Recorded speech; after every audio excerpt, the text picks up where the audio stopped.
y vamos a conversar acerca de las elecciones en Venezuela, un tema que es muy polémico el día de hoy, y ya se encuentra con nosotros el internacionalista de la Universidad de Lima, Fabián Bayas. ¿Cómo está usted? Muy buenos días.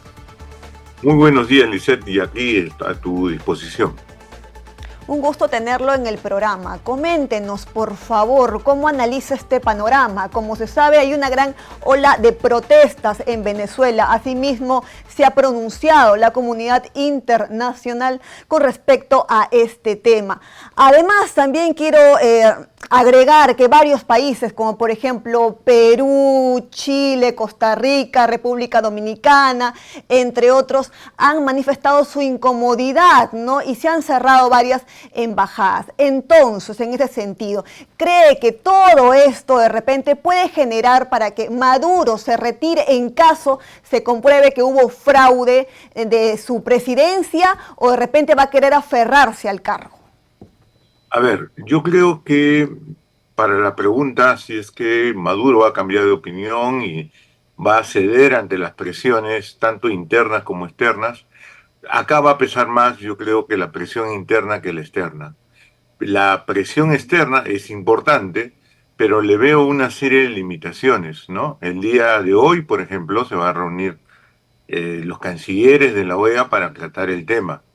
Pero un problema, aparte de la división de la región, porque también sabemos que hay países que apoyan a Maduro o mantienen una situación expectante de que estas actas, que hasta ahora no se conocen, dónde están, cuántas son, aparezcan y transparenten las elecciones.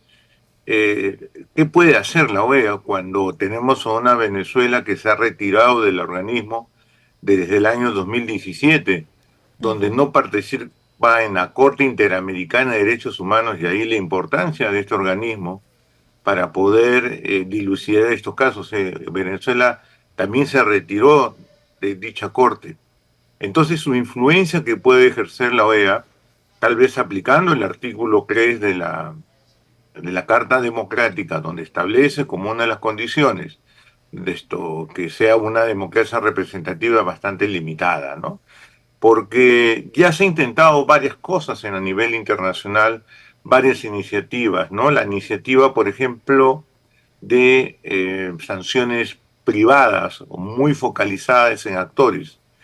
Ya Venezuela, la cúpula del chavismo, ya se le aplicó una serie de sanciones, ¿no? Como por ejemplo no poder ingresar a Estados Unidos, limitaciones en poder colocar su dinero en algunas entidades bancarias, etcétera. Y no ha dado resultados. Las sanciones ya colectivas o sociales, ¿a quién perjudica? Perjudica más al pueblo y no a los gobernantes, porque los gobernantes siempre van a mantener su privilegio. Entonces, ya esto es otra condición de que ese tipo de sanciones económicas no funciona, no en general. Eh, la razón por que no funciona es porque finalmente Venezuela, aprovechando una tensión geopolítica permanente entre eh, todos contra Estados Unidos, sabe que tiene aliados cuya única característica que los une, Irán, China, Rusia, Turquía, y otros países de la región, es que mantiene su distancia política con Claro. respecto eh, el gobierno de Estados Unidos. Y de ahí viene justamente el apoyo en alimentos, en productos en general. Claro, pero si a pesar de todo lo que usted ha mencionado, de que la comunidad internacional intervenga, aquí, si es que Maduro logra quedarse en el poder, en ese caso generaría de repente una nueva ola de inmigración por parte de los venezolanos. ¿Usted cree eso? Desde luego que ese es un peligro latente de aquellos venezolanos que esperaban un cambio económico dentro de sus países y mejorar su nivel de vida. Esos sueños se desvanecen al corto plazo. Aunque yo creo que habiendo aún el cambio, de gobierno, no esperemos que los venezolanos que se encuentran en la diáspora van a retornar inmediatamente a su país de origen. La Ujú. razón es que cambiar la situación económica de un país demanda años.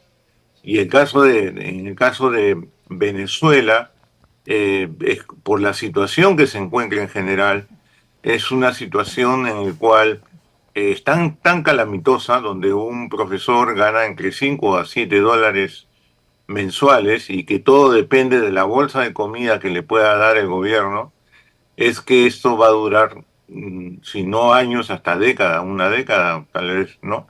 Entonces yo no veo una corriente migratoria, aún ganando la oposición en forma inmediata, ¿no?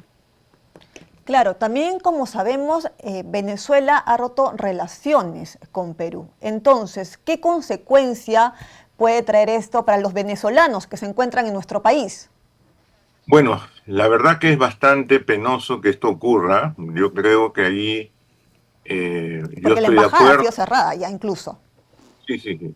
Eh, Me parece que el Perú debió mantener una posición crítica, pero también tiene que cuidar los intereses del 1,5 millones de venezolanos, al menos esta cantidad, que necesita sus documentos, mantener una relación con el Estado venezolano.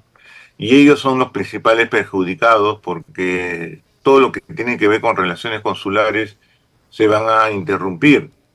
Por otra parte, también es lamentable que, digamos, en estos años ha habido una relación un poco difícil, problemática, pero en sí había una relación entre las fuerzas policiales de ambos países para detectar o ver antecedentes de grupos criminales que tenían origen justamente en Venezuela.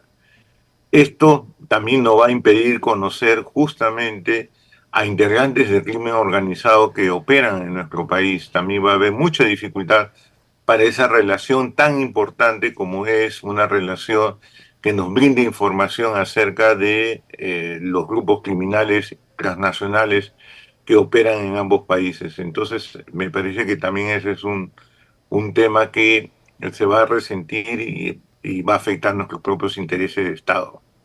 Claro, ahora quisiera conversar acerca de las Fuerzas Armadas en Venezuela, ¿no? ¿Cuál es la razón para que las Fuerzas Armadas apoye al gobierno de Nicolás Maduro?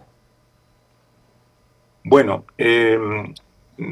sale a cada rato imágenes de grupos que se rebelan ante Maduro. Yo esto no quisiera darle validez hasta que sea algo comprobado, Ujú. pero las Fuerzas Armadas venezolanas están muy relacionados con el gobierno chavista por varias razones. Uno, la ideológica. Desde que se forman cadetes, lo forman desde una perspectiva ideológica chavista. Cada vez que rompen filas dicen viva Chávez, ¿no? O sea, han colocado a Chávez al lado de Bolívar. Y esto es dentro de la propia formación militar castrense que le ha dado justamente el chavismo en Venezuela. Pero yo creo que más aún hay una fuerte relación entre el ejército y Maduro en el momento en que miembros de las Fuerzas Armadas participan en la industria militar venezolana o son intermediarios o también participan en otras áreas como por ejemplo la producción de alimentos, son empresarios, está relacionado con el comercio. Le ha dado Maduro la potestad a una cúpula militar para mantenerlos contentos de no ser solamente cumplir un rol militar, sino también un rol empresarial dentro de Venezuela.